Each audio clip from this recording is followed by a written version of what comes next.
bien bonjour, chers amis auditeurs de Radio Courtoisie, bienvenue dans ce livre-journal de géopolitique profonde. Nous sommes le 26 juillet 2025. Je remercie à ma gauche, elle m'assistera aujourd'hui dans cette émission en direct, Lara Stam. Bonjour ma chère Lara. Bonjour Nicolas, bonjour chers auditeurs. Eh bien, oui, bonjour chers auditeurs, bonjour aussi et remerciements d'avance à Axel pour la technique de Radio Courtoisie. Et puis Patrice qui sera fidèle au poste, comme toujours, j'ai envie de dire. Vos questions, remarques, commentaires.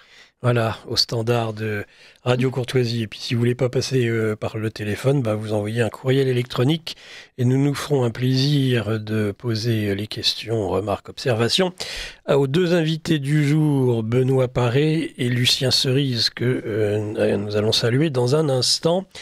Non sans avoir commencé peut-être en disant réjouissez-vous, chers auditeurs de Radio Courtoisie, réjouissez-vous parce qu'il y a un an c'était pire.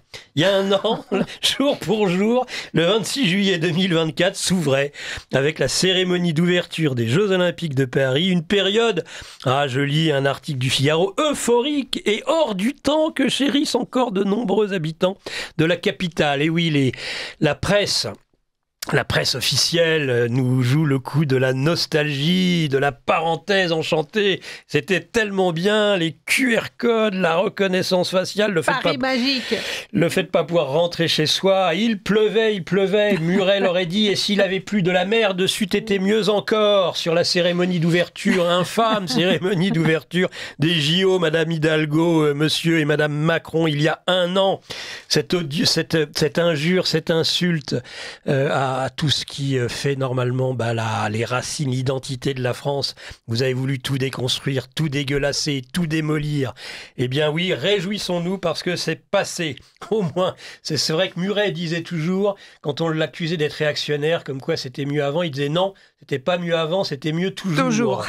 Mais là, pour le coup, c'était pire il y a un an à la même heure, à la même date. Enfin, je remarquerai c'était vu l'état des trottoirs, c'était quand même plus nettoyé. Par contre, Paris était miraculeusement... Potemkin, village Potemkin était bien là. J'ai eu l'occasion de parler à quelques touristes étrangers qui disaient « mais Paris est propre ».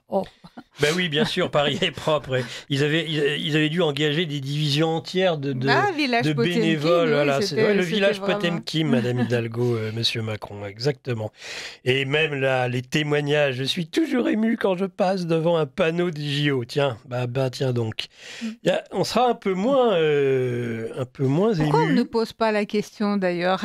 Le Figaro là qui fait des articles, je sais pas, on est les seuls au monde à ne pas avoir apprécié cette parenthèse. Non, mais non, vous avez des sondages, Et c'est comme rappelez-vous ce que disait Hidalgo à notre propos, pisse vinaigre. Oui, les pisses vinaigres.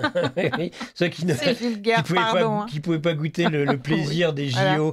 Il n'y aura jamais, j'ai lu des dithyrambes du genre, il n'y aura plus jamais de Jeux Olympiques comme ça. On ne sera jamais aussi heureux qu'on a pu l'être. Là, ça a changé notre vie. Estanguet, vous savez, Estanguet, là, qui dirigeait les JO, on se demande, il fait tous les 3 mois, on le revoit ressortir. Est-ce que c'est pour qu'est-ce qu'il cherche, la place de Bayrou? Je lui souhaite. Elle est tellement pourrie, la place, là, actuellement. Je lui souhaite à Estanguet la place de Bayrou, tiens, pour toutes les ennuis qu'il a pu nous occasionner, là. Et la Seine, est-ce qu'on peut se baigner dans la Seine? J'en doute. Souvent, on peut pas s'y baigner parce qu'il pleut. Il paraît que l'eau du ciel salit l'eau de la Seine, souille l'eau de la Seine. Ce qui est quand même gonflé d'oser prétendre ça. Ouais. Mais moi, j'ai vu la couleur de ces fameux bassins et ce qui flotte autour. Vraiment, il faut être assez suicidaire pour le faire. Ou un petit peu shooté à quelque chose de chimique pour y aller. Alors, si on voulait vraiment être nostalgique de quelque chose aujourd'hui, là, par contre, c'est vrai, c'est moche, quel dommage. Vous allez dire qu'à chaque fois, je cherche les informations les plus détestables de la semaine. Mais pourtant... La triste disparition des mythiques plaques de la rue parisienne, remplacées par des copies en tôle. Oui, ils sont en train de remplacer là où il y en avait, parce que très honnêtement, souvent, on est dans Paris, on ne sait pas où on est.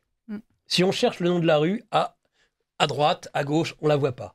Et alors, quand parfois il y a le panneau, ils sont en train de remplacer les panneaux. C'est vrai qu'ils avaient de la gueule, les anciens panneaux indiquant le nom des rues dans Paris. Et alors maintenant, ils ont mis un vague truc en tôle qui doit coûter 3 fois plus cher. Mais c'est normal, c'est l'inflation, Madame Hidalgo. Et puis surtout, ils pouvaient rajouter, parce que les marquages n'étaient pas si présents que ça. On pouvait rajouter si c'était... Enfin, bref, c'est affligeant. Voilà, en lave émaillé bleu, entouré d'un liseré vert, les plaques qui portent le nom des quelques 6000 rues parisiennes font partie de l'identité de la capitale depuis 1844. Vous vous rendez compte ? Eh bien, Anne-Elisabeth Rouault, en 2021, a été frappée quand elle a levé le nez et qu'elle a réussi à trouver en effet une plaque à l'angle des rues de la Harpe et de la Huchette dans le 5e arrondissement, de voir 2 emplacements vides en hauteur, là où les anciennes plaques étaient scellées dans la pierre. Plus bas avaient été vissées 2 nouvelles plaques en tôle d'acier, où les noms de ces rues historiques du quartier latin figuraient en typographie moderne. Voilà. Tout se perd. Et donc, elle a fait une pétition. C'est très à la mode, les pétitions, actuellement. Ça mange pas de pain et puis ça sert à rien. Non, mais je vais être encore très cynique, mais ça ne sert à rien. Ça occupe. Je sais pas, dans la loi du plomb, qu'il y a du plomb dans l'aile, c'est le cas de le dire. Puis alors, pour une loi écologique, la loi du plomb. Mais encore une fois, Nicolas, nous ne savons pas du tout utiliser ce mécanisme. Les gauchistes le savent, ils y parviennent. Faut quand même... Parfois prendre exemple sur ce qui fonctionne dans leur stratégie et appliquer à nos causes, je pense. Dans les informations réjouissantes, on va alterner reconnaissance d'un État de Palestine. Pour Trump, les propos de Macron n'ont pas beaucoup de poids. Oh, ça vous fait plaisir. C'est surtout les propos de Macron n'ont pas beaucoup de poids. Oui, est-ce qu'on y imaginait un Nixon ou un Kennedy dire ça de De Gaulle ? Les propos de De Gaulle, le discours de Phnom Penh, par exemple, ça n'a pas de poids. Je pense pas. Non, je pense pas qu'ils auraient fait ça, les Amerlocs, à l'époque. C'est dire la dégradation de l'image de la France et de son chef d'État. Je ne porte pas de jugement, contrairement à Sarah Knafo, sur la reconnaissance. Vous vouliez dire quelque chose, Laura ? Oui, je voulais surtout dire que la presse reprend ça sous forme de dépêche, sans aucun commentaire, sans aucune espèce d'indignation de ce genre de propos. Non, c'est son punching ball favori. Et à chaque fois, il dit « je l'aime bien », mais...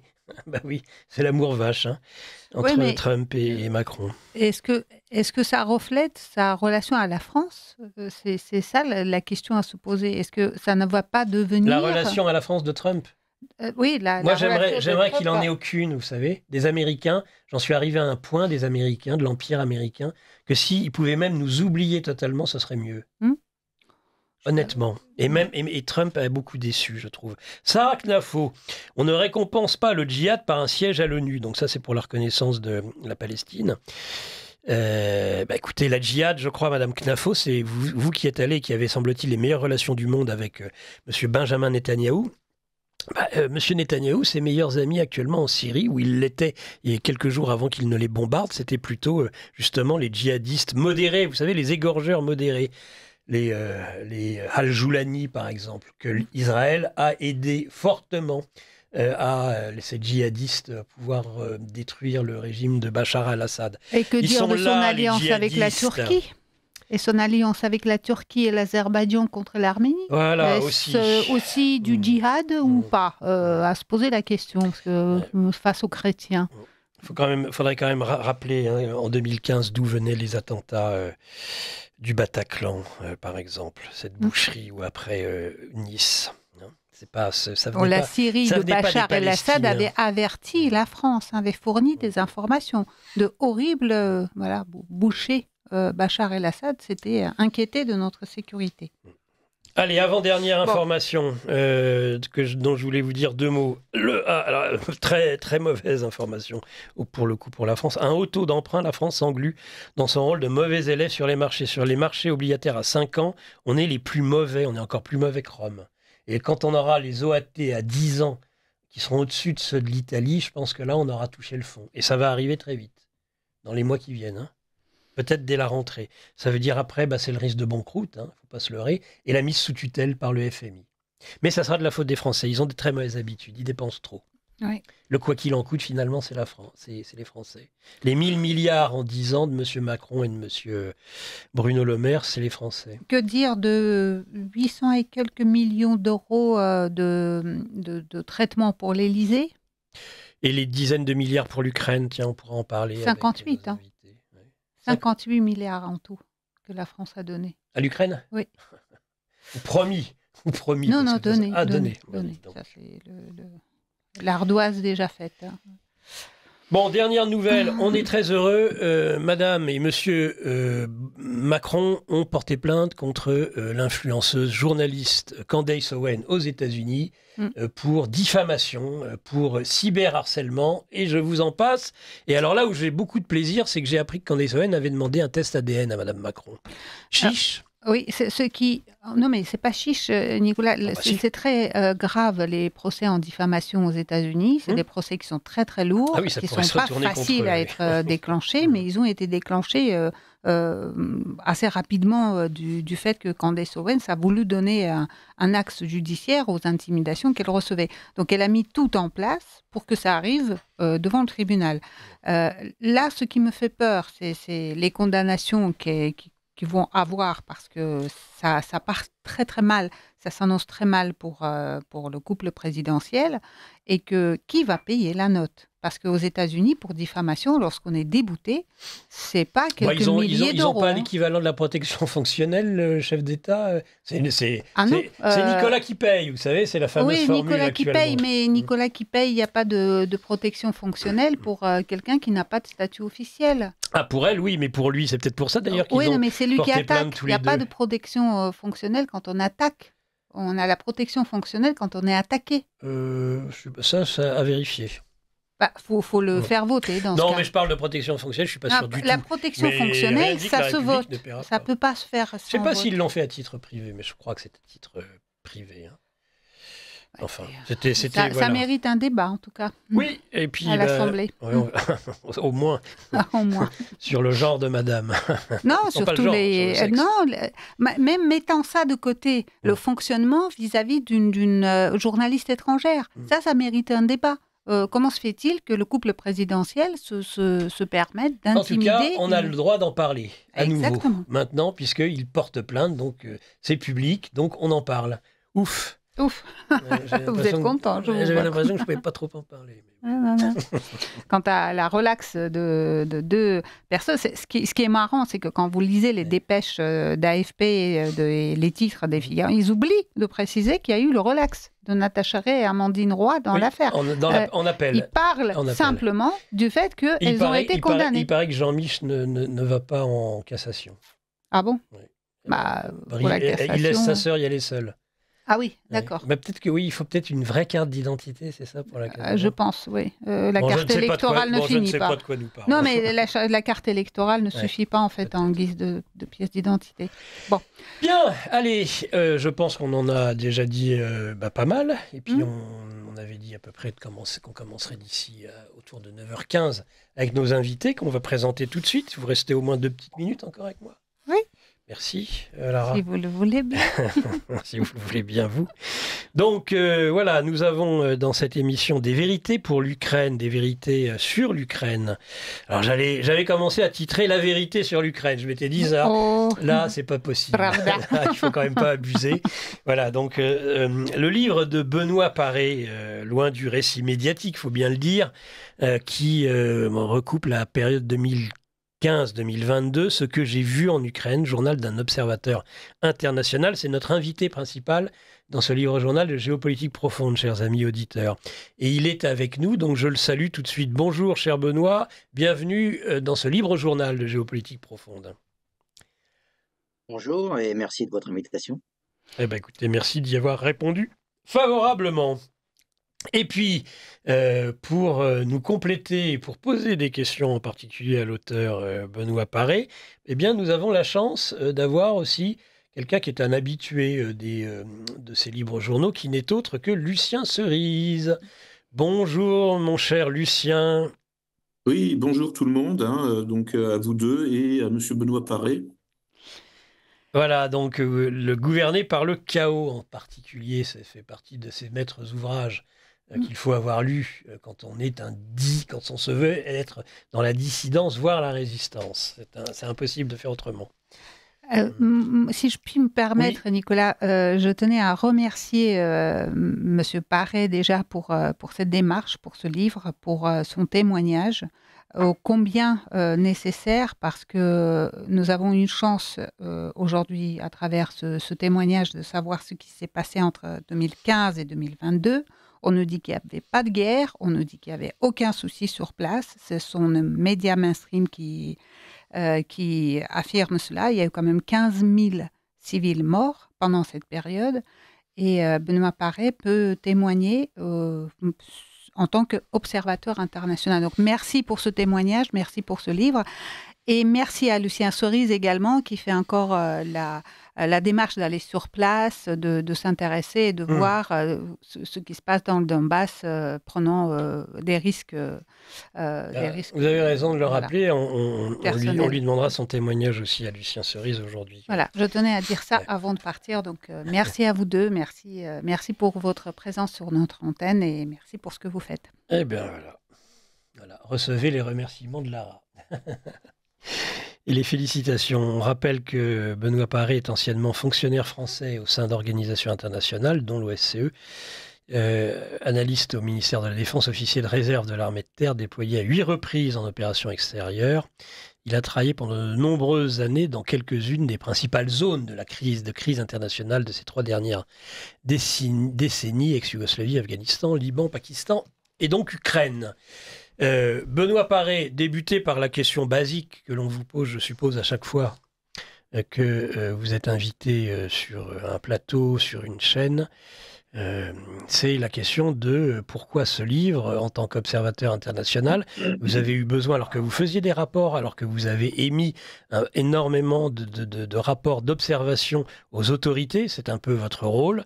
Il y avait quelque chose qui permettait que ce soit vis-à-vis des Ukrainiens, que ce soit vis-à-vis de la Russie, que ce soit vis-à-vis des Occidentaux, de vous signaler et de donner les informations qui étaient les vôtres. Pourquoi est-ce que vous en avez fait un livre de cette période ?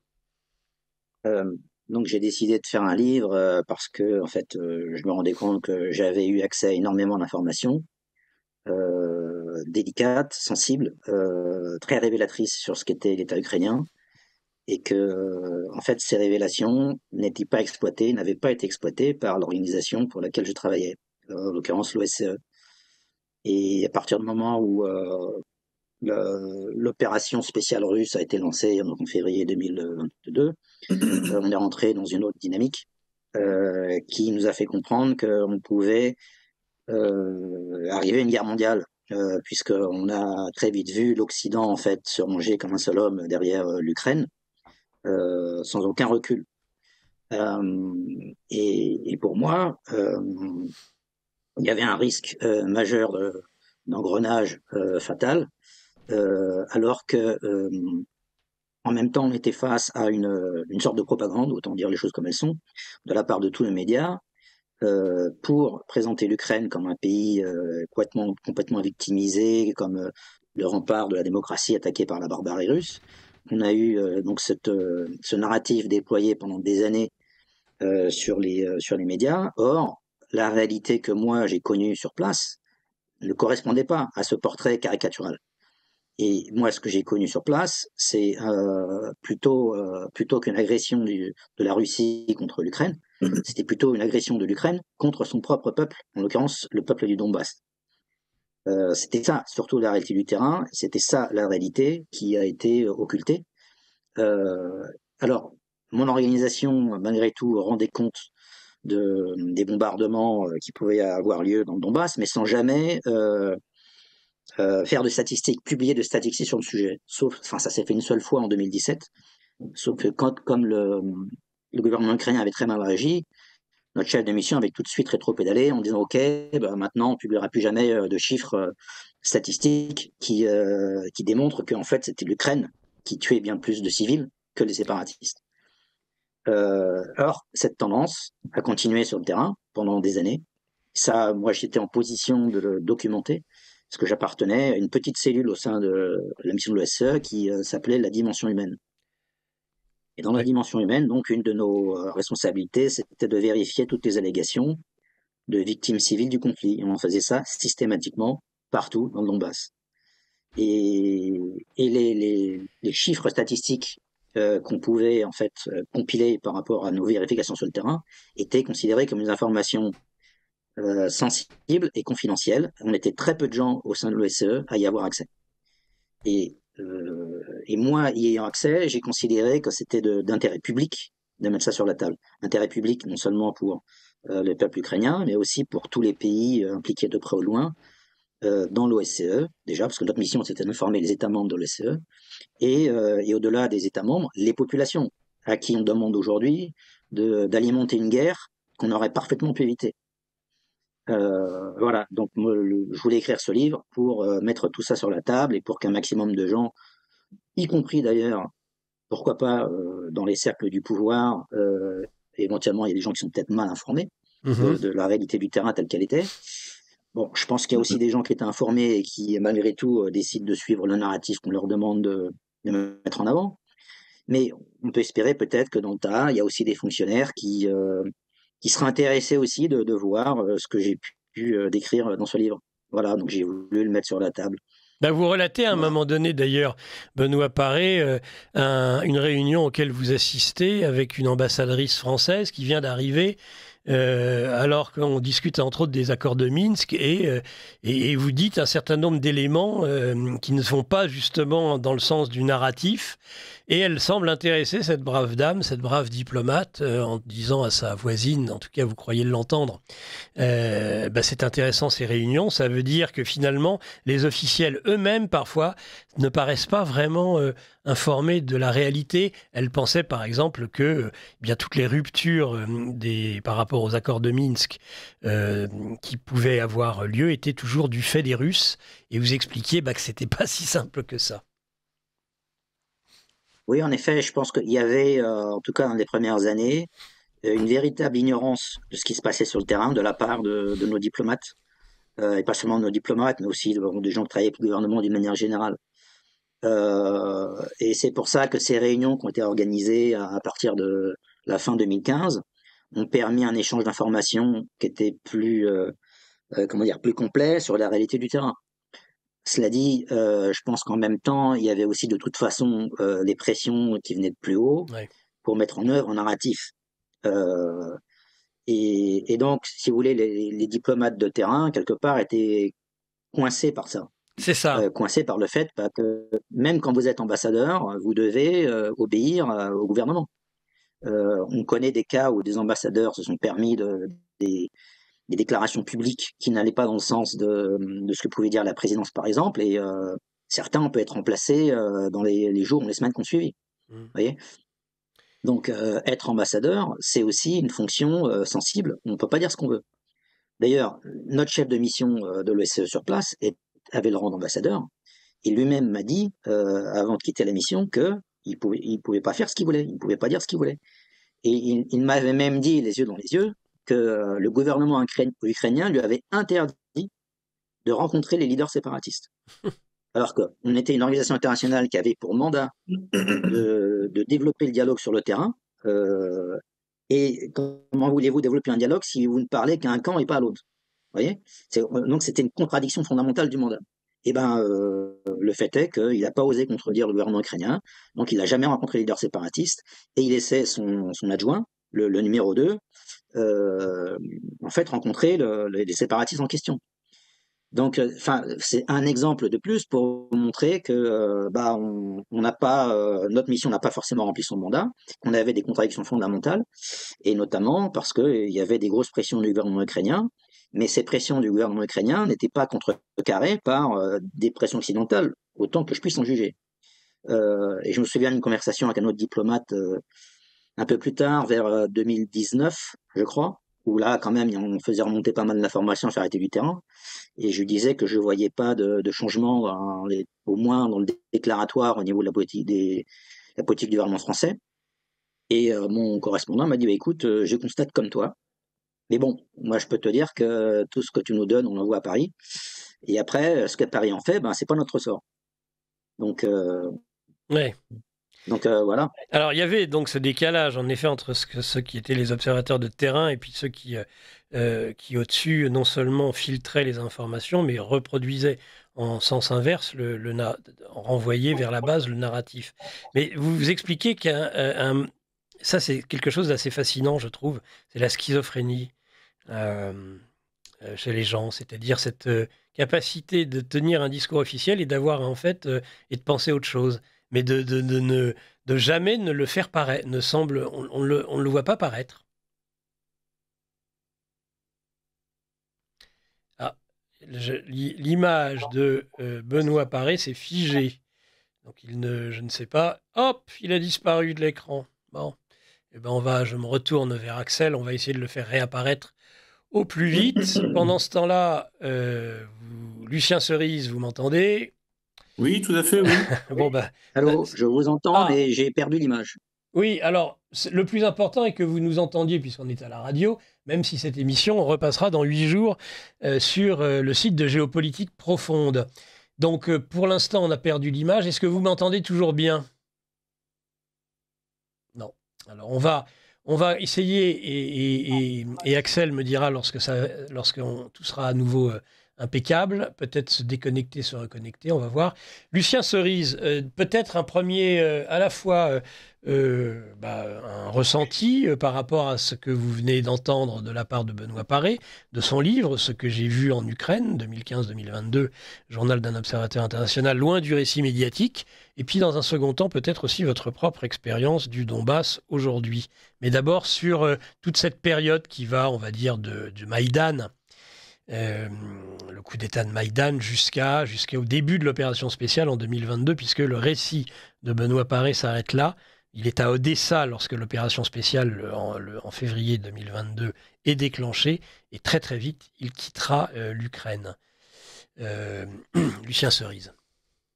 Oui, en fait, bon, moi j'ai vu tout ça depuis la France, essentiellement. Donc, pendant l'hiver 2013-2014, il y a effectivement un coup d'État, certains appellent ça une révolution. En fait, bon, il y a un terme qui met tout le monde d'accord, c'est un changement de régime. Et donc ensuite ce changement de régime lance une guerre civile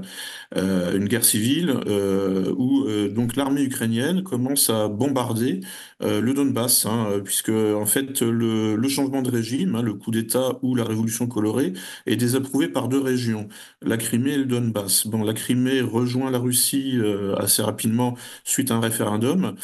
Le Donbass, il faudra attendre janvier 2022. Donc pendant plusieurs années, il y a une sorte de flou. On ne sait pas trop où est le Donbass. Est-il encore en Ukraine ou est-il déjà rattaché de manière informelle à la Russie? Bref, toujours est-il que l'OTAN qui soutient le nouveau gouvernement ukrainien, décide effectivement punir les habitants du Donbass. Et donc les bombardements sur les civils commencent. Donc cette période-là, en 2014, ça a créé un schisme dans certains milieux français, franco-français, dans les milieux nationalistes, souverainistes, patriotiques, entre ceux qui vont prendre parti pour l'Ukraine et ceux qui vont prendre parti pour la Russie ce clivage. Donc ceux qui prennent parti pour l'Ukraine sont essentiellement attirés par l'exemple des groupes dits néo-nazis ukrainiens ou nationalistes ethniques. En fait, on peut dire qu'ils sont effectivement néo-nazis. Enfin bon, quand on s'informe un petit peu sur leur idéologie profonde, y a pas de doute.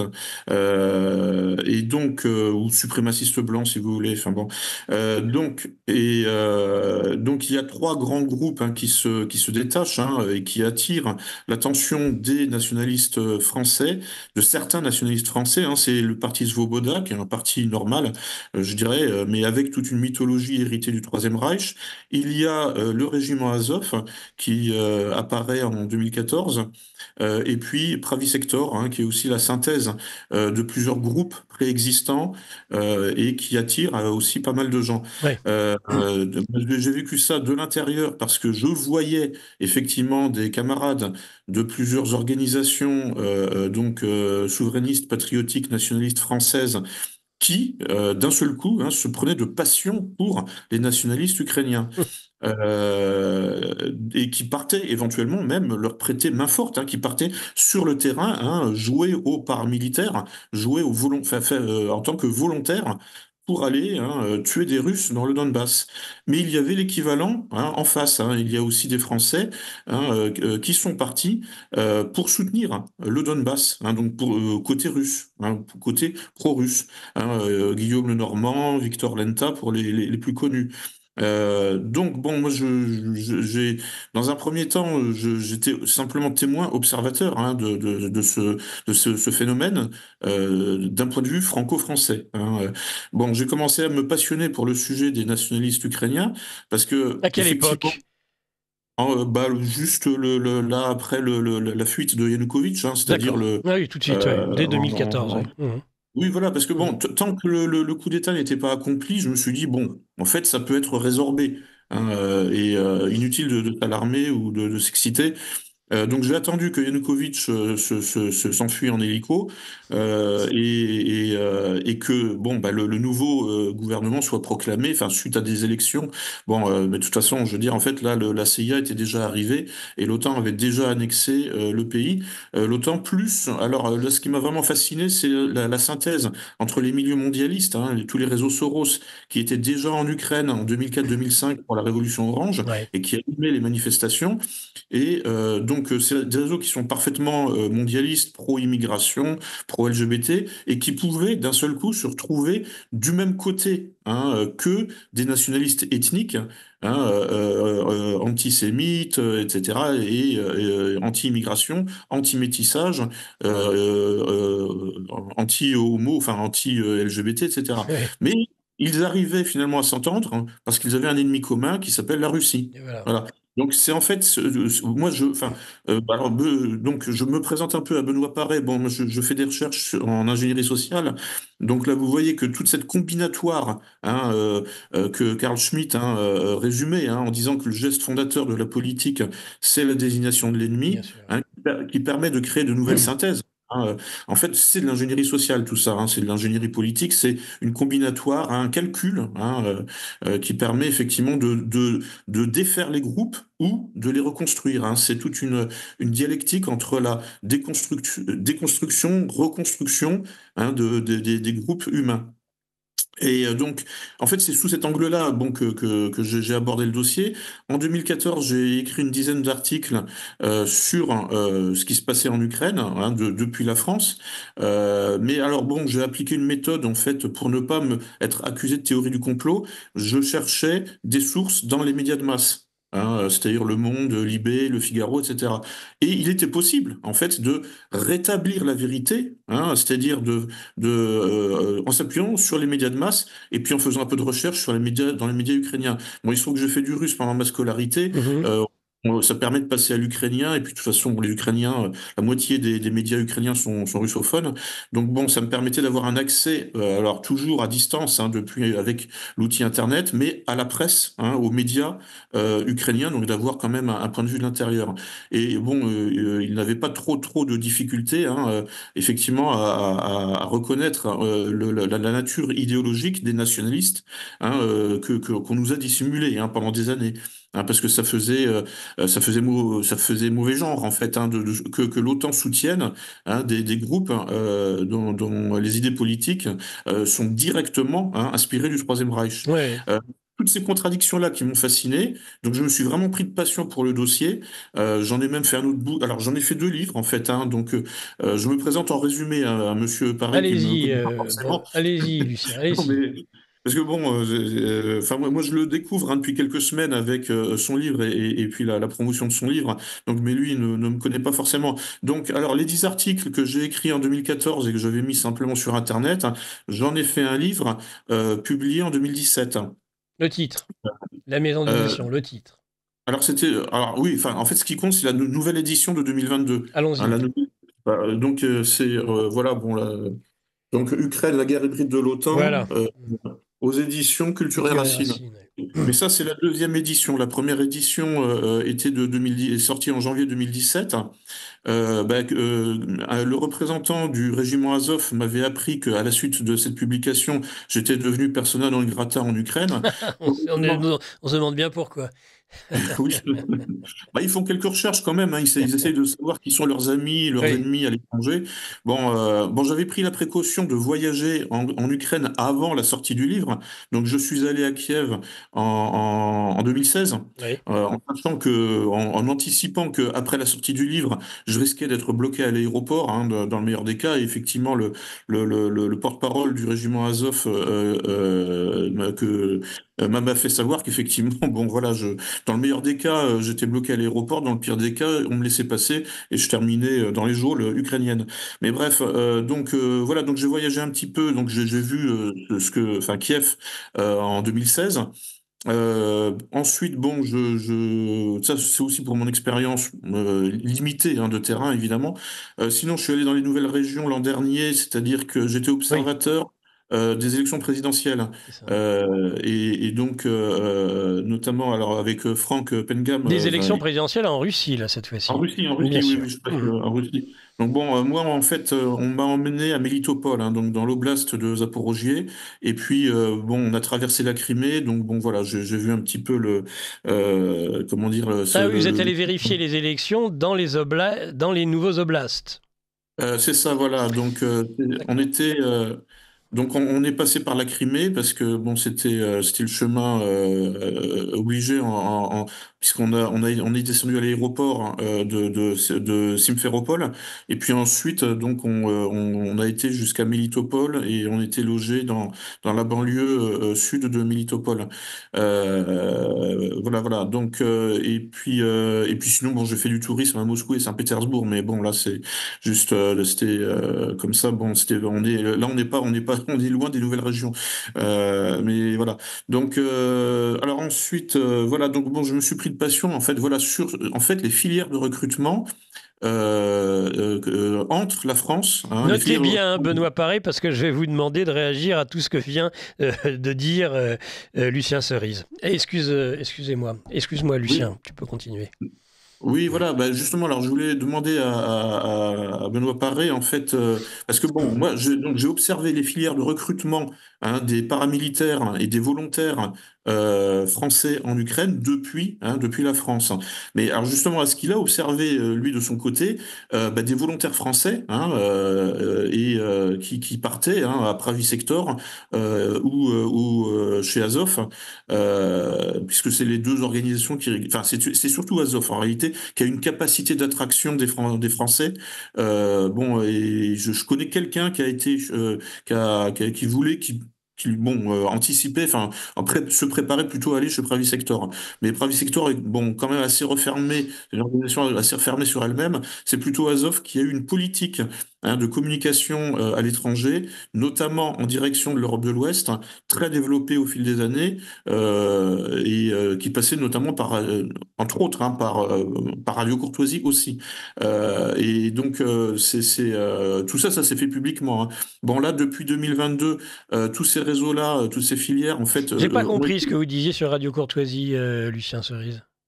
C'est-à-dire que le schisme, hein, entre les pro-russes et les pro-ukrainiens a divisé aussi Radio Courtoisie. Oh oui, non mais bon, ça, écoutez, moi, je dirais qu'en tant que patron d'émission, on est totalement libre dans chacun, et c'est ce que je tenais à dire d'ailleurs par rapport à l'ensemble de la radio, c'est que nous sommes totalement libres dans le cadre de nos émissions. Après, oui, il y a, et pas seulement sur ce sujet, sur tous les sujets, je pense, il y a des accords et des éléments de désaccord. L'important est de rester, j'ai envie de dire, dans l'esprit de la radio, hein. C'est la radio du pays réel, de la francophonie, de toutes les droites et de tous les talents. Et c'est dans ce cadre-là que nous exerçons les uns les autres notre bénévolat, ou pas bénévolat d'ailleurs. Oui, oui, oui, oui, oui, oui, bah, de toute façon, bon, en fait, ensuite, bon, ce qui compte, en fait, c'est de symboliser l'agressivité, hein, c'est de parler au lieu de se foutre sur la gueule. Oui, absolument. Donc, tant qu'on est autour de la table et qu'on discute, on appelle ça la diplomatie, et c'est ce qui permet effectivement de ne pas passer, hein, à l'acte. Donc, il faut cultiver ça, y compris avec, hein, les pro-ukrainiens. Ce que eux ne font pas forcément toujours, hein, d'ailleurs, en symétrie. Hein, bon, bref. Mais tout ça, bon, voilà, ouais, là, j'expose en résumé mon expérience, comment dire, essentiellement franco-française, hein, de ce qui s'est passé, et puis bon, mon engagement, en fait, qui part d'une curiosité, hein, à la base, parce que bon, j'étais ni pro-russe ni pro-ukrainien en 2014. Bon, je suis devenu en quelque sorte un peu pro-russe, parce que la somme de mensonges, hein, pour en fait protéger l'OTAN en Ukraine est largement supérieure à la somme de mensonges, hein, qui devrait soutenir la Russie. Enfin, je veux dire, en fait, bon, ça, je pense que c'est ce que Benoît Paré a observé aussi, puisque c'est l'objet de son livre. Hein. C'est donc et voilà. Donc bon, enfin moi, parce que bon, alors quand je suis allé à Kiev en 2016, j'ai vu des affiches de recrutement pour le régiment Azov, hein, qui assumaient totalement leur lien avec l'OTAN. Hein. Enfin, j'ai pris ça, j'ai pris une de ces affiches en photo, je l'ai mise en première page là, à l'intérieur de mon livre. Donc c'est pour ça, alors je me demandais est-ce que Benoît Paré pouvait en fait nous dire quelque chose sur la présence militaire de l'OTAN, enfin des Occidentaux, et la présence paramilitaire, hein, qui elle en fait a été bien dissimulée, mais qui est devenue légale aujourd'hui, puisque en 2022, en février ou en mars 2022, Zelensky lance sa légion étrangère, hein, qui en fait Alors, officialise, hein, tous les réseaux de recrutement paramilitaires et de volontaires. Hein. C'est-à-dire que tous ces réseaux qui étaient... Lucien, oui. si vous posez des questions, il faudrait permettre à l'interlocuteur d'y Oui, oui, oui, bien répondre. sûr, voilà. Non, mais voilà, donc je m'arrête là. Excusez-moi, mais je voulais me présenter, quoi, parce que... Bah, très très bien. Mais bon, le problème, c'est que l'émission, elle ne dure qu'1 heure et demie. Et on en Oui, a oui, déjà oui. pratiquement fait la moitié. Vous avez la D'accord. possibilité, Benoît, de répondre à la fois à tout ce que vous avez pu entendre, si vous avez pu déjà tout entendre, avec le petit problème technique que vous avez eu, et puis aussi répondre directement aux questions aussi de Lucien Cerise, évidemment. Benoît. D'accord. Merci. Bah, désolé pour le petit intermède technique. C'est pas Bon, grave. apparemment, ça a l'air de repartir Tout va correctement. bien, allez-y, Oui, profitez-en. donc, alors, j'ai loupé peut-être 2 minutes ou 3 minutes de la présentation, du début de la présentation de Lucien En Cerise. tout cas, il a Enfin, expliqué, ensuite, je Lucien est pense quelqu'un avoir. qui Ouais. connaissait et qui s'est intéressé à l'Ukraine dès Maïdan. Tant qu'il y a, Des Maïdan, voilà, si j'ai bien compris, mais dès sans être sur 2014. place. Hein, c'est Voilà. à Ouais. distance via Internet, si j'ai bien suivi. Hein. C'est ça. D'accord. Euh, alors, beaucoup de choses. Alors, concernant l'implication de Français sur place. Ouais. Euh, à l'époque où moi je travaillais pour l'OSCE, je n'ai pas rencontré personnellement de Français venus combattre aux côtés de l'Ukraine. Euh, Cela dit, quand j'étais du côté séparatiste cette fois, à un moment donné, on était sur un checkpoint séparatiste avec un collègue qui était russe. Et à ce moment-là, le séparatiste demande en douce à mon collègue russe de quelle nationalité j'étais. Mais il a demandé de telle sorte à ce que ce soit discret. Et donc, bah, l'autre lui dit que j'étais français, quoi. Et à ce moment-là, le type 1 dit bah, c'est drôle parce que s'il était venu il y a 15 jours, il aurait pu rencontrer un compatriote qui est chez nous et qui fait partie de notre unité et avec qui on se relaie sur le checkpoint. Il m'avait même donné le nom de code du gars, parce qu'ils ont tous des noms de code. Il s'appelait Mistral. Voilà, c'est un petit détail dont je me souviens. Et c'est une anecdote que je narre, il me semble, dans le livre. À moins que je l'ai coupé, j'ai un doute. Mais non, à mon avis, elle y est toujours. Euh, en ce qui concerne la présence d'autres nationalités, en revanche, une fois, c'était en 2016, on est tombé avec ma patrouille tout près de la ligne de front sur un Anglais en uniforme ukrainien. Et ça, c'était très, très bizarre. Et l'Anglais était tout seul, en train de bloquer une route pour nous empêcher en fait d'accéder à un village qui était vraiment sur la ligne de front. Donc on a discuté avec cet Anglais pendant un bon moment et normalement il n'avait pas le droit de nous empêcher d'aller plus loin. Ouais. C'était une violation des règles de notre liberté de mouvement. Et on était à même de déclarer une violation des règles de liberté de mouvement de manière officielle, et ça devait paraître dans le rapport officiel de notre mission le jour même. Donc dans ces cas-là, on faisait des comptes rendus à la radio, etc. Et malgré les risques qu'on lui a bien expliqués, le type voulait rien savoir. Il lui rendait compte aussi de son côté. Et nous, au bout d'un moment, on nous a dit, écoutez, patientez quand même, on va essayer de vous faire passer. Et l'affaire a dû durer au moins 45 minutes, alors que normalement, au bout de 15 minutes, on était censé partir. Et là, notre hiérarchie nous a insisté pour qu'on reste. Et au bout de 45 minutes, il y a eu un accord pour qu'on puisse passer. Sauf que, bon, encore une fois, avec le recul, on se dit, mais qu'est-ce que faisait cet Anglais tout seul?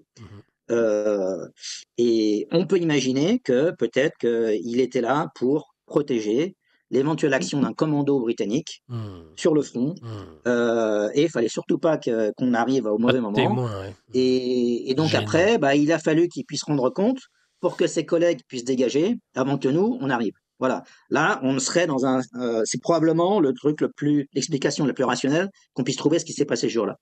Alors, j'ai aussi cette explication en tête parce que je me souviens avoir lu le livre de Jacques Hogarth sur son expérience du Kosovo, où il raconte des faits similaires, où à un moment donné, il rencontre des soldats anglais dans un endroit où ils ne sont pas du tout censés être, et où même, ils combattent même aux côtés de l'UÇK, donc les rebelles albanais. Et bon, voilà de quoi sont capables nos collègues britanniques.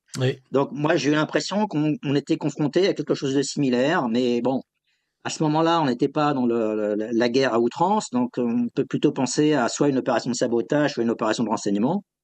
Mais on dit que sur tous les théâtres, en fait, où vous avez des théâtres de guerre où les Occidentaux ont des intérêts, on trouve toujours des forces spéciales, des uns ou des autres, qui grenouillent, évidemment, de manière plus ou moins clandestine.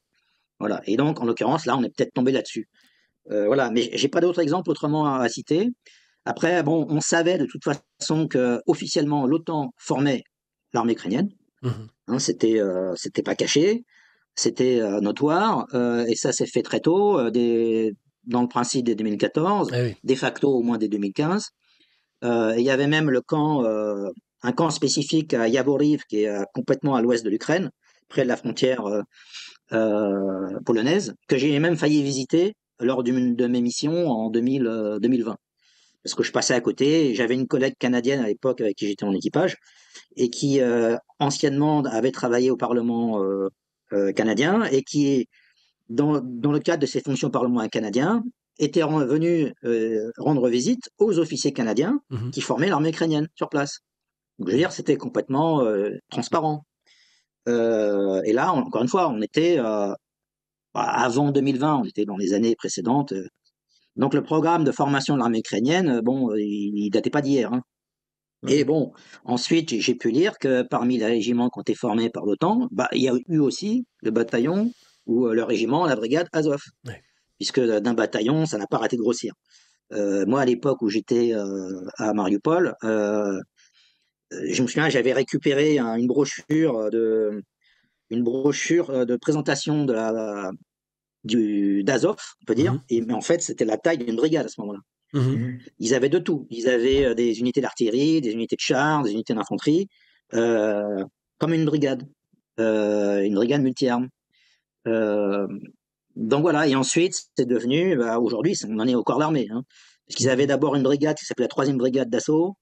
Ensuite, ils ont créé une autre brigade, la 12e brigade d'assaut, toujours sous le nom Azov. Et maintenant, depuis quelques mois, on en est à la taille d'un corps d'armée à 4 brigades. Ah oui.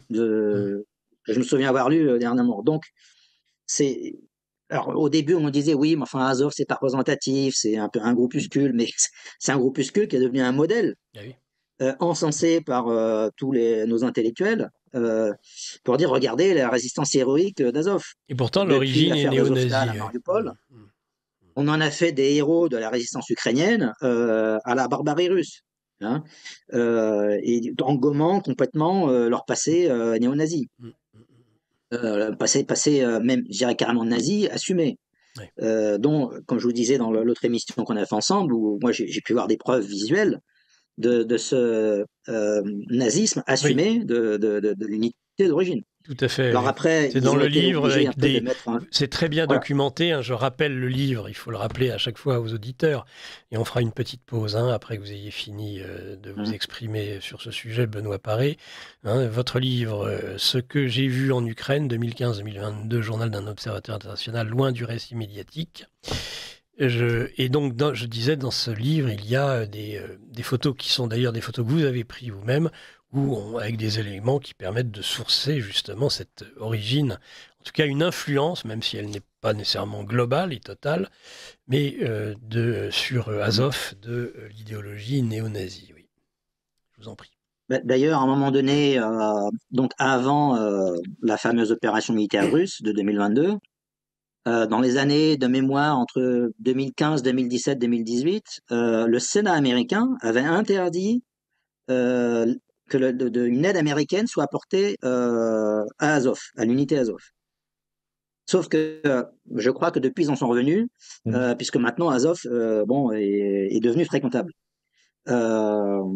Mais si vous voulez, ce qui est problématique, c'est que on a quand même une unité qui a toujours un emblème qui est inspiré d'une division SS.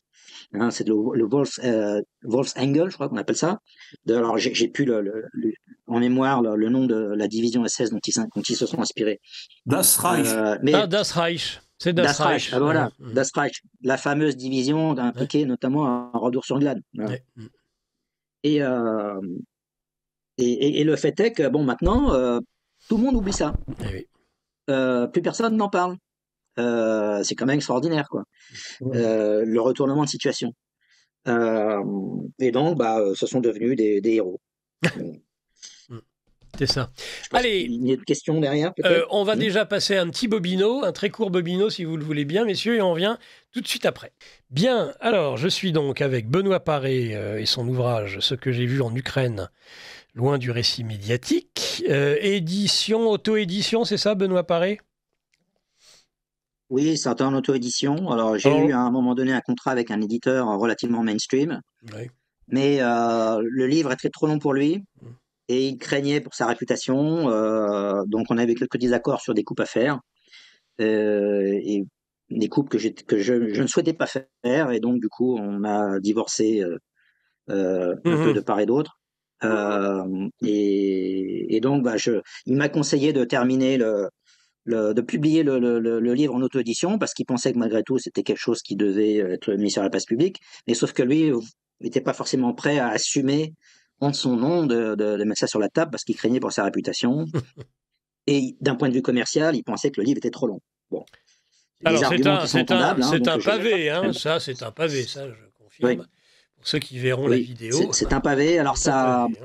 Il y a des gens qui aiment ça parce qu'ils disent comme ça ils en ont pour leur argent et d'autres que ça peut rebuter, je peux le comprendre. Pour moins de 30 €, 29,90 € TTC. Et alors comment peut-on se le procurer?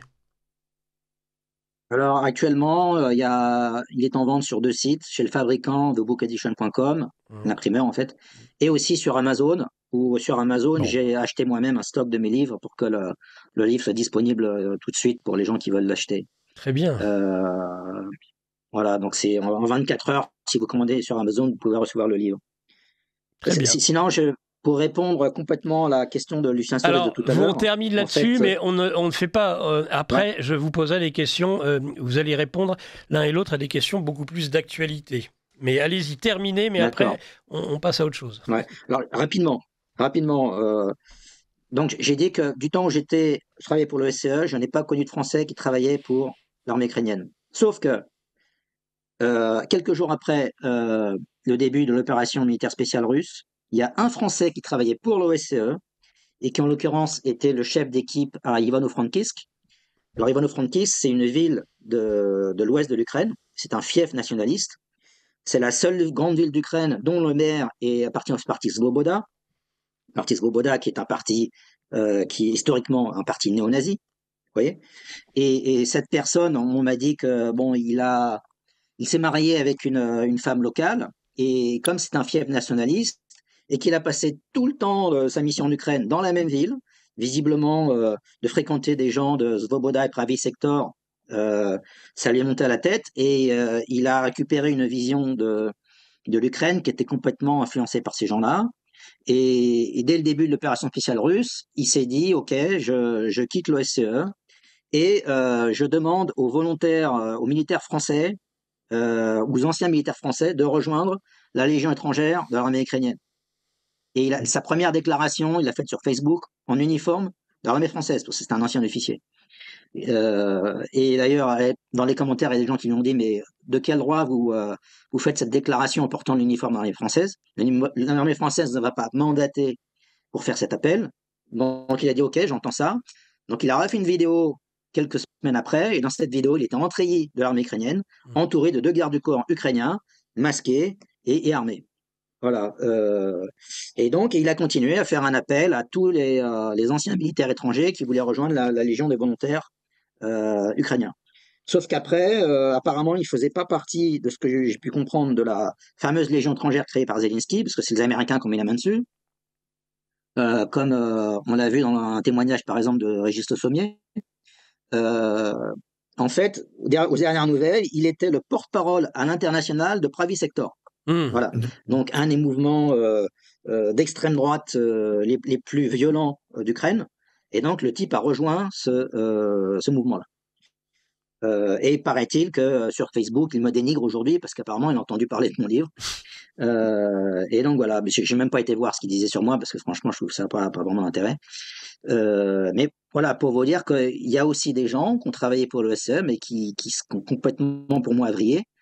Y compris parti dès le début, mais même pas pour le président Zelensky, mais pour les plus radicaux de tous les Ukrainiens. Et bon, je pense que ça révèle, malheureusement, cet individu, il avait un peu une fragilité psychologique, et je pense que ça s'est révélé encore plus à ce moment-là dans ses choix. Voilà. Donc en même temps, j'étais pas très surpris qu'il fasse ce choix-là, mais bon, voilà. Il a été interviewé dans le Figaro, hein, ce brave homme. Parce que malgré tout, son engagement était considéré comme respectable par la bien-pensance. Donc voilà, le Figaro lui a ouvert ses colonnes. Bien sûr. Et un autre exemple, le film de Paul Moreira que je conseille, qui s'appelait Les Masques de la Révolution, que Lucien Cerise a peut-être vu, parce que ça fait du bruit à l'époque. Et dans ce film, on peut voir que Paul Moreira retrouve un volontaire français dans un camp d'entraînement d'Azov, et dont le nom de code était Benito. Hein, Benito, comme Benito Mussolini, quoi. Et apparemment, c'était une allusion, je veux dire, voulue, de la part du militaire en question. Voilà, donc on avait en l'occurrence l'exemple d'un de ces militants d'extrême droite française qui s'est reconnu dans le mouvement nationaliste ukrainien, comme il y en a eu beaucoup d'autres, tels que Lucien Cerise a pu le décrire. Et moi, j'ai aussi pu constater chez certains, en fait, qu'ils faisaient un copier-coller entre la Russie et l'Union soviétique. Pour eux, la Russie était l'héritier de l'Union soviétique, et c'était le combat contre le même ennemi. Alors, c'est des gens qui recherchent le moindre symbole pour se convaincre que, en fait, la Russie de Poutine est bien l'héritage de l'Union soviétique, et qu'en fait, le rêve de Poutine, c'est de recréer l'Union soviétique sans le dire. Voilà, c'est leur vision des choses, en fait.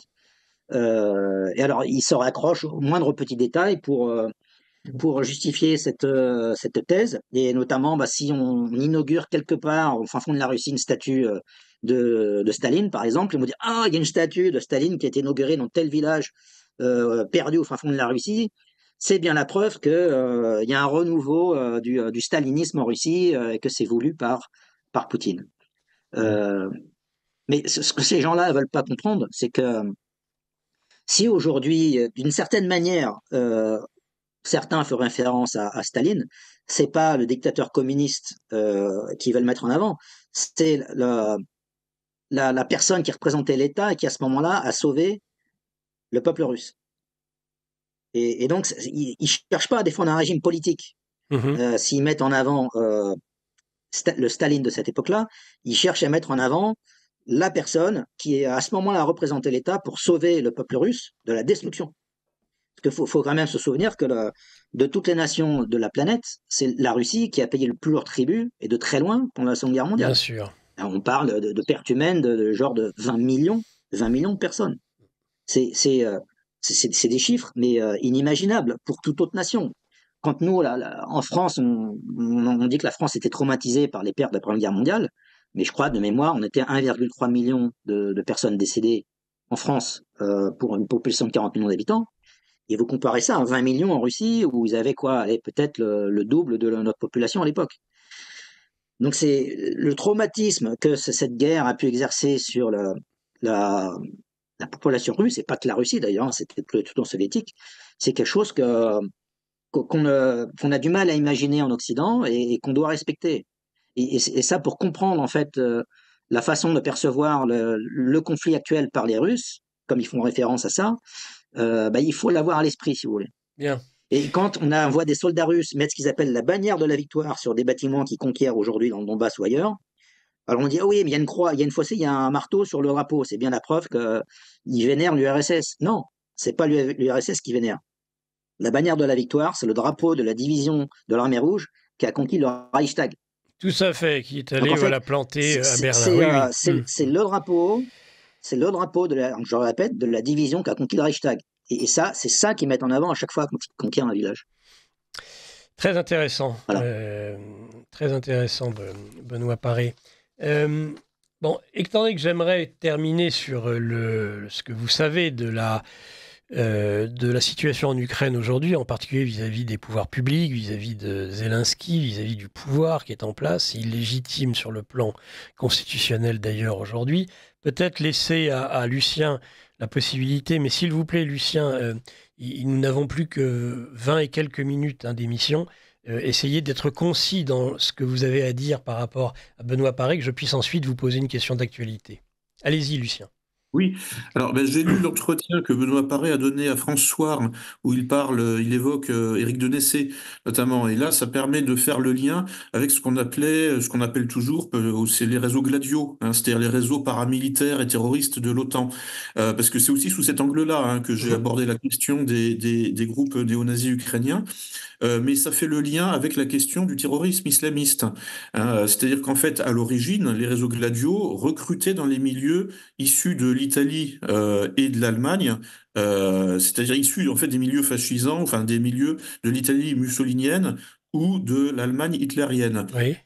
pour recruter des agents qui seraient efficaces contre l'URSS.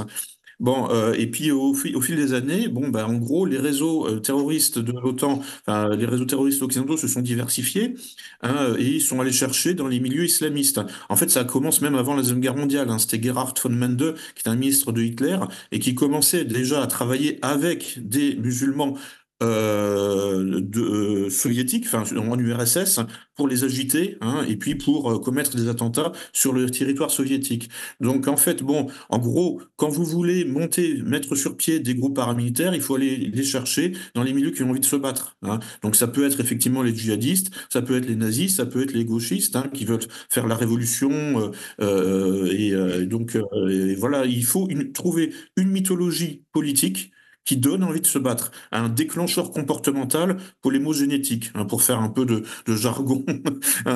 Mais alors voilà, donc moi il y a un livre qui m'a beaucoup inspiré, c'est celui de Daniel Ganzer, qui est un universitaire suisse, qui a écrit donc un livre intitulé Les armées secrètes de l'OTAN, spécifiquement sur les réseaux Gladio d'extrême droite.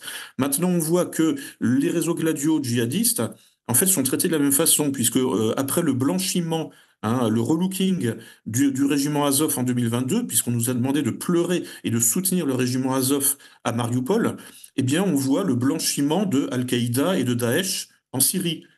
Puisque maintenant Al-Jolani, qui vient de ces groupes terroristes, reçu à l'Élysée en grande pompe par Emmanuel Macron. C'est ça.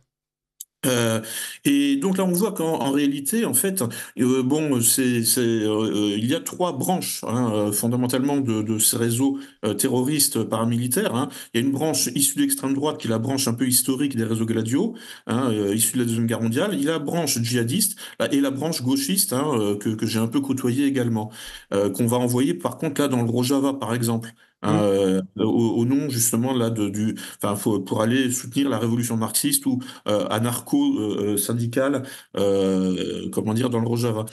Bref, tout ça pour dire que, alors voilà, donc je reviens sur Éric de Nessé. En fait, moi, alors, parce que bon, il y a maintenant une multitude d'hypothèses, hein, qui a tué Éric de Nessé. Hein, c'est devenu ça pourrait être un titre d'un livre d'Agatha Christie. Christie. Oui, voilà. Et tout le monde a sa théorie. Alors bon, moi, ma théorie, en fait, c'est que ce sont, à mon avis, plutôt des islamistes. Hein. Donc, je vous livre ma théorie Ah parce que oui? je vous explique pourquoi.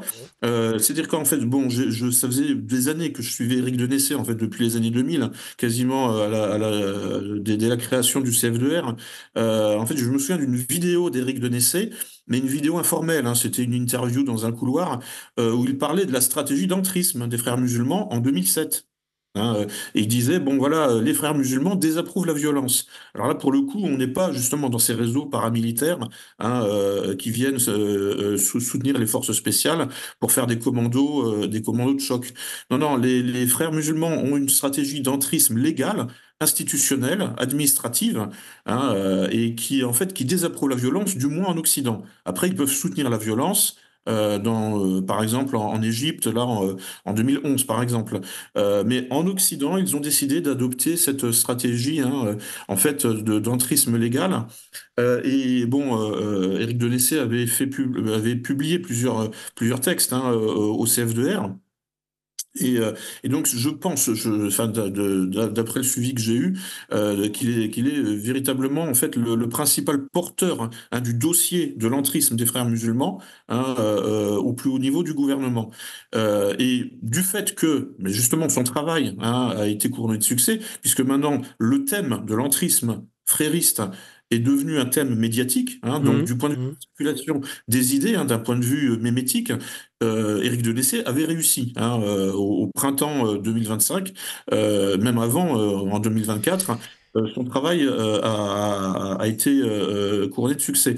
Et je vois dans sa mort, en fait, tout simplement, en fait, une mesure, bon, tardive, trop tardive, hein, puisque il fallait le tuer avant, hein, du point de vue djihadiste, hein, du point de vue islamiste, enfin, du point de vue des frères musulmans, mais je vois une mesure de rétorsion, hein, pour, en fait, en quelque sorte, envoyer un message, hein, à quiconque, hein, ça viserait d'aller trop loin dans ce domaine-là.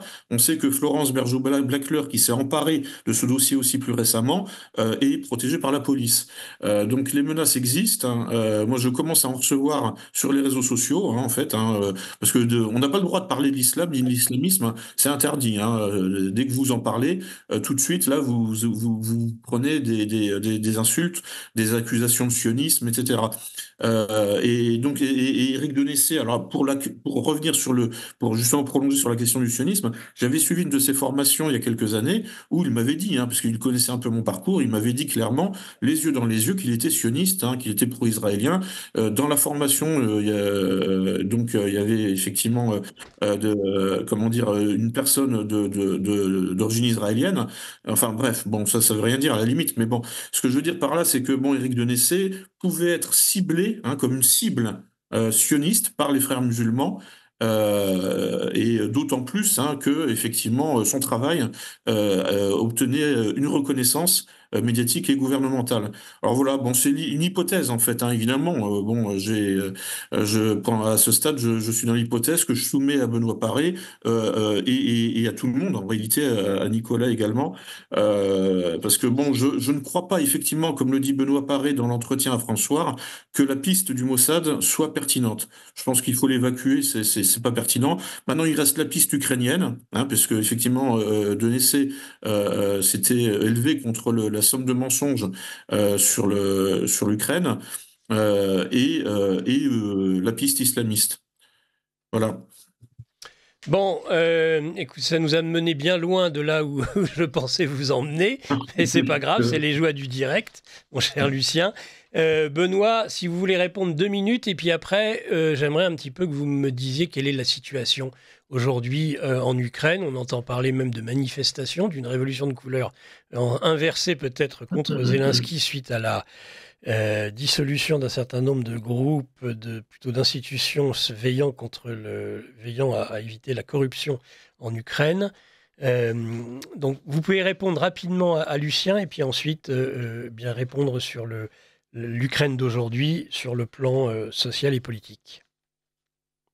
Alors d'accord, alors rapidement, Gladio, j'en ai entendu parler, mais honnêtement, je connais pas de détails sur le type de profil de gens qu'on pouvait rencontrer dans on va appeler ça cette unité ou ce groupe. En ce qui concerne les frères musulmans, j'ai lu en effet aussi sur les frères musulmans que comme quoi leur façon de fonctionner, c'est plutôt l'entrisme politique, mais c'est pas la violence. Et certains considèrent que ils sont même plus dangereux à cause de ça, parce que personne ne se méfie d'eux. Ils font beaucoup d'entrisme au niveau européen, par exemple, au niveau des institutions européennes, etc., où ils ont même, je crois, le statut officiel de lobbyiste. En ce qui concerne Éric Dénessé, personnellement, je crois pas trop à la thèse d'islamistes qui lui en aurait voulu au point de l'assassiner. Même s'il y en a peut-être, mais au point de passer à l'acte, moi je pense que faudrait plutôt chercher du côté de ceux qui sont derrière aussi, ce que je vois moi comme un autre assassinat, Oui. c'est-à-dire la mort d'Olivier Marleix. Donc pour plutôt moi, le dossier Alstom. Ouais. Donc moi je verrais plutôt un lien avec le dossier Alstom pour les deux. Moi aussi personnellement, mais bon. Ouais. Vous voyez, donc voilà, moi j'irais plutôt creuser à ce niveau-là. Sachant qu'en plus, bon, le thème de l'islamisme n'était plus vraiment sur le devant de l'actualité tout récemment. Bon, évidemment, à l'époque du 7 octobre, ça a été, avec l'offensive du Hamas à Gaza, évidemment, c'est revenu sur le devant de la scène, mais je pense que depuis, c'est un petit peu retombé. Maintenant, le courant s'est plutôt inversé. Maintenant, on a plutôt une majorité de gens qui s'émeuvent de la répression à Gaza. Hein. Et donc la majorité de gens qui aujourd'hui maintenant voient plutôt la population musulmane comme victime et pas comme coupable dans le conflit actuel. Et Dénessé en faisait partie. Dénessé faisait partie des gens qui pensaient que le gouvernement israélien, bien que lui-même pro-israélien à la base, allait trop loin. Voilà ce que je pouvais dire. Alors, pour aborder votre question sur aujourd'hui. Oui, l'actualité de l'Ukraine, sociale et politique. Donc, depuis le 23 juillet, donc le président Zelensky a décidé de faire voter par le Parlement une loi qui annulait le statut d'indépendance de deux institutions anticorruption, qui s'appelle le NABU, qui est un organisme d'enquête, et puis ensuite il y avait le procureur, je crois que c'est le SABU, SABU, qui était le service du procureur spécial sur les affaires de corruption, lui aussi indépendant.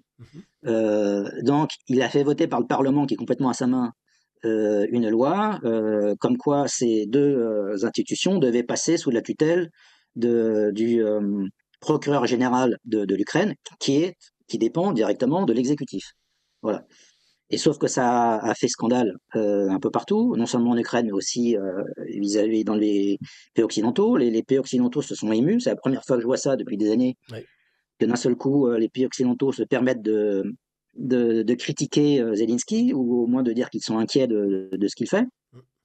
Donc on a commencé à voir des manifestations apparemment spontanées qui ont pu commencer dans plusieurs grandes villes, dont Kiev. Dès le jour même, et ça recommençait le lendemain, avec encore plus de monde apparemment. Donc je crois que la combinaison des deux, les manifestations plus les protestations de la part des Occidentaux, ont poussé Zelensky à faire marche en arrière, et dès le 25 juillet, donc 2 jours après, il a déclaré qu'en fait, non, finalement, on allait annuler la loi, et que les institutions en question récupéreraient leur indépendance. Cela dit, on a l'impression que là, quand même, d'une certaine manière, le mal est fait. C'est qu'il a montré pour la première fois qu'il ne pouvait pas se permettre de faire ce qu'il voulait, que même les Occidentaux qui le soutenaient de manière quasi inconditionnelle avaient aussi leurs limites, parce qu'il y a beaucoup d'argent en jeu à travers la corruption. Donc il y a beaucoup de grands investisseurs qui sont prêts à investir en Ukraine, mais à condition qu'ils ne se fassent pas extorquer des sommes astronomiques. Or, de ce que disent beaucoup d'observateurs, Zelensky et tous ceux qui l'entourent, depuis 3 ans, se servent largement dans l'aide occidentale. Il y a des sommes colossales dont on ne sait pas ce qu'elles sont devenues. Et jusqu'ici, l'Occident fermait plus ou moins les yeux en se disant, l'Ukraine est l'Ukraine, Donc, on peut vivre avec une part de corruption, mais bon, l'essentiel, c'est de maintenir en vie le proxy contre la Russie, qui est l'ennemi désigné. Donc, on s'accommodait d'une Ukraine qui est ultra corrompue tant que ça allait pas trop loin. Mais là, visiblement, bon, il y a eu un holà mis par l'Occident. Et encore une fois, ce qui est nouveau aussi, c'est les manifestations assez massives qu'il y a pu y avoir. Ce qui est nouveau aussi depuis le début de l'intervention russe, en fait. Donc, c'est peut-être 2 signaux d'alerte pour Zelensky. Alors, la question après, c'est est-ce que le soufflet va retomber? Est-ce que les gens vont rentrer chez eux et puis on va oublier les protestations?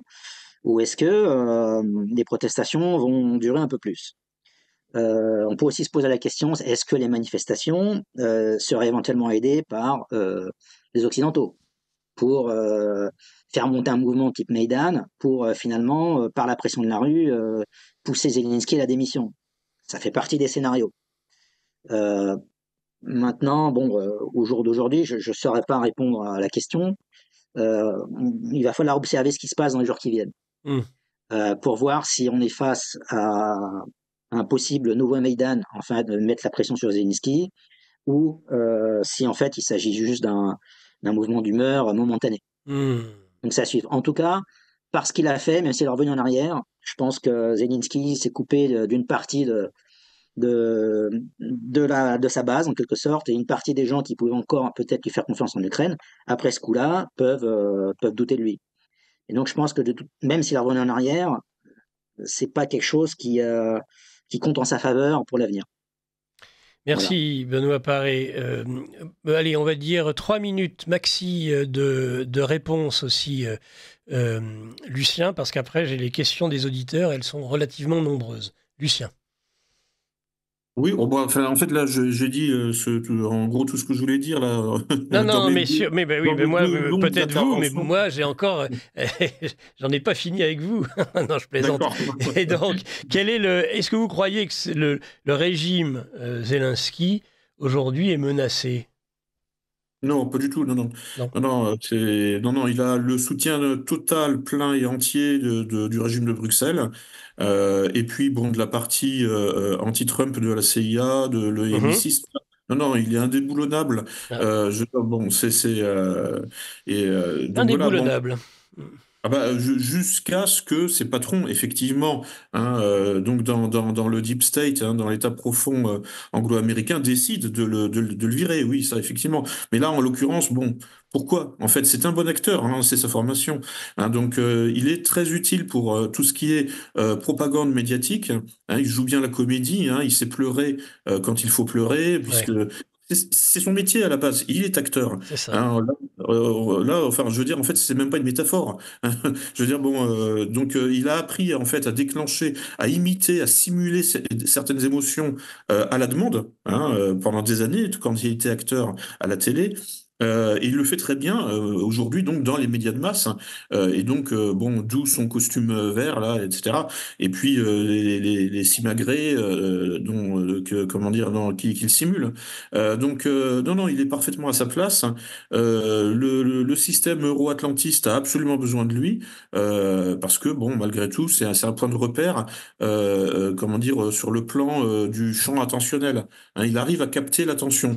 Un autre président que lui en costume cravate et un peu terne, n'aurait pas le même charisme. Aujourd'hui, bon, on peut reconnaître qu'on l'aime ou qu'on ne l'aime pas, Zelensky a un certain charisme. Il attire la lumière. C'est normal, c'est sa formation, c'est son job. Il a fait ça à temps plein pendant des années. Donc il sait exactement comment capter la lumière, comment se positionner par rapport aux caméras et comment jouer son rôle de victime, puisque c'est ce qu'on lui demande.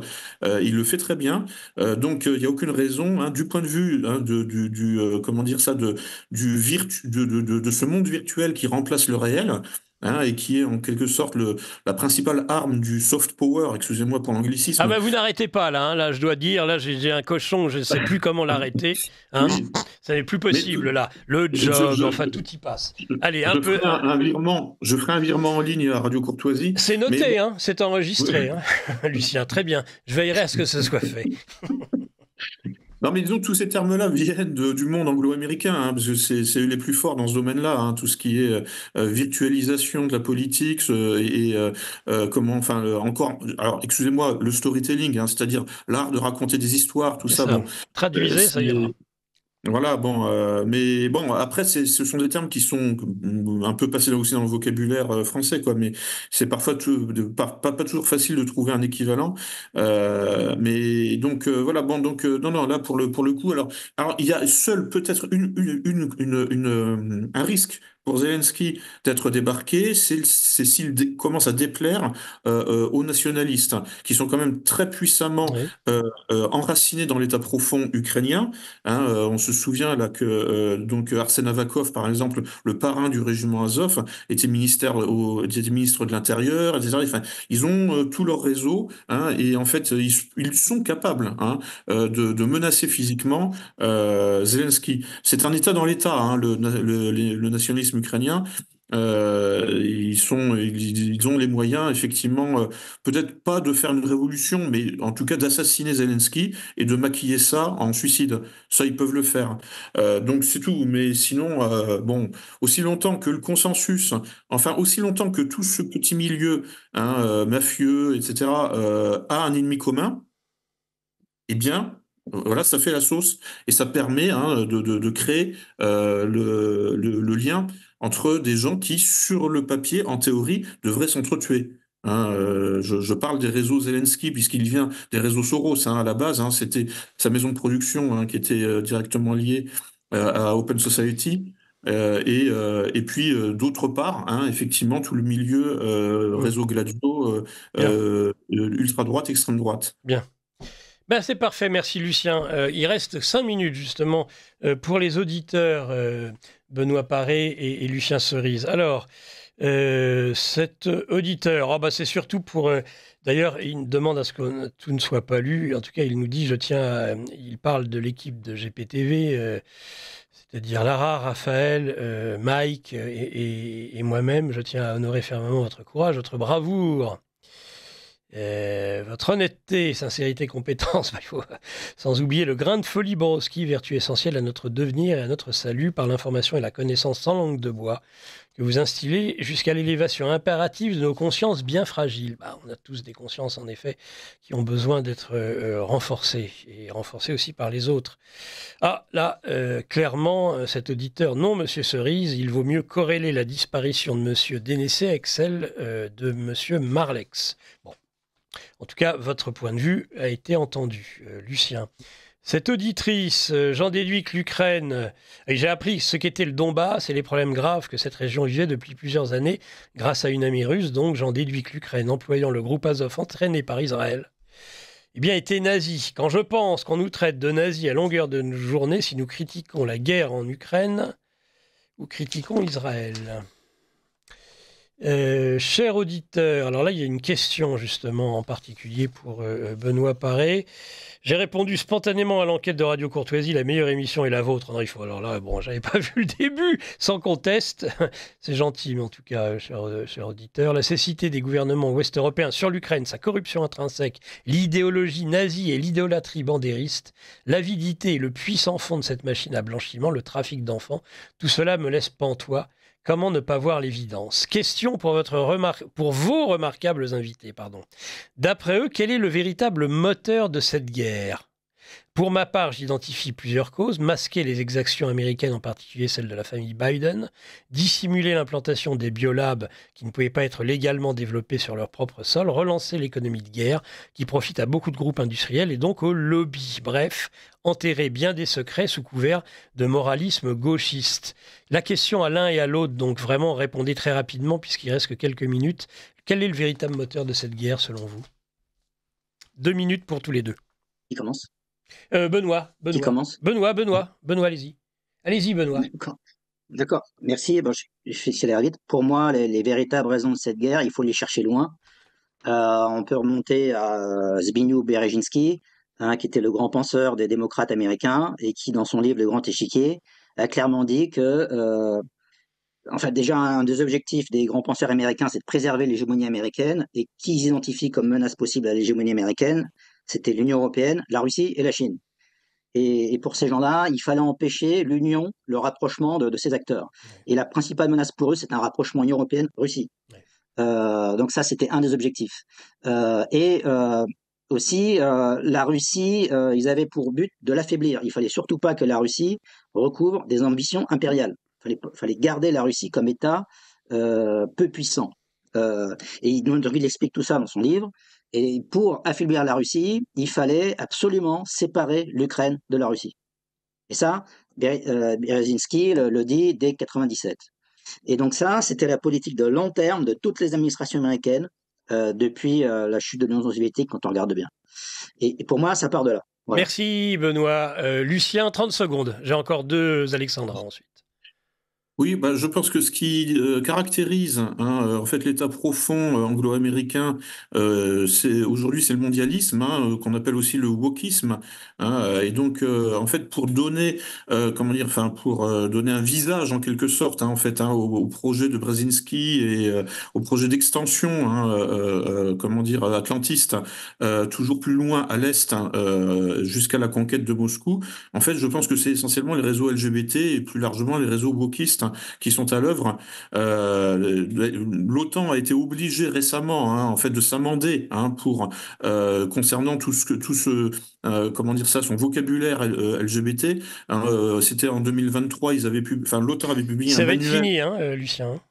Voilà, un manuel de discours inclusif. Voilà, et donc là, on voit bien quelle est l'idéologie profonde en fait du régime de Bruxelles. Merci Lucien Cerise, merci Benoît Paré. 2 Alexandrins pour terminer de notre Michel Dumas sur l'émission d'hier. Je préfère Jésus au bon sage Épictète, otage empoisonné des pieds jusqu'à la tête, crachant au bassinet sous pression des éthètes, en prochain suicidé, flingué en épithète. Et pour cette émission, toujours Michel Dumas, de qui s'est affranchi à la place Maïdan, l'Ukraine indépendante, du tsar 8e dan ou du bloc de l'OTAN qui la Russie condamne? Au coin puni, quel cancre, avec lourd bonnet d'âne. Merci à tous, merci chers auditeurs de votre écoute et je vous dis à samedi prochain et même avant mercredi pour ce qui me concerne dans le Libre Journal de la Résistance française. D'ailleurs, un programme magnifique d'été. Allez, bonne journée. Quand j'étais petit, je lisais dans le rayon BD des grandes surfaces. J'ai pas beaucoup changé. Sauf qu'à présent, je lis la revue mensuelle de Géopolitique Profonde. Qu'y a-t-il dedans ? De l'économie, de la politique et bien sûr nos solutions financières, parce que s'appauvrir arrive très rapidement. On peut vous aider à y voir plus clair dans vos finances. Par contre, pour le reste, il va falloir grandir.